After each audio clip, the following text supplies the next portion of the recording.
Friends, kaka-celebrate lang natin ng Father's Day, no? Nung dumaang weekend. Of course, Happy Father's Day to the viewers na fathers din, right? Then, na-celebrate na rin natin yung Mother's Day, no? Yun nga, yung dumaang May, right? Now, ang gusto ko rito, pag-usapan here is that, of course, bilang parent, no? Dapat meron na kayong life insurance plan, right? And typically, ang top reason nga, no, na bakit tayo bumibili ng insurance plan kung parents na tayo is that meron tayong may iwan for our children, right? In case mauna tayong pumanaw kasi sa kanila, right? Pero kung minor de edad pa yung kids natin, right mga friends, kailangan nila ng trustee, right mga friends? So that requirement presents a challenge, okay? It requires additional effort, okay?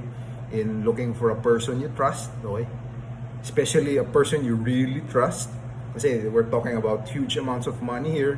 Tapos yung trust nga na yung trust na yun, ibibigay nila yung death benefit to your kids, okay? Yung huge amounts of money na yun when the time is right, okay? Na they're able to handle that money correctly na.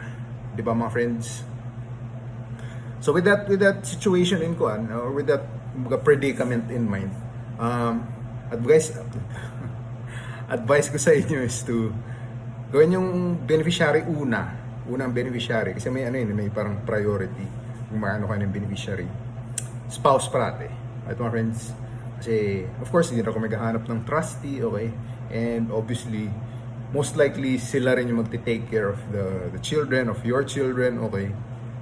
In case either of you will pass away first. Right mga friends? So yun lang, napaka-importante ng na dapat tandaan, okay? Kasi yun na alam naman natin how hard it is to like sort throughout your like friends list, okay? Within the people you trust, okay? Kasi we're talking about malaking pera or malaking amounts na ng pera here. Tapos wala ka pa, patay ka na, okay? So wala ka na talagang control doon. Di ba mga friends?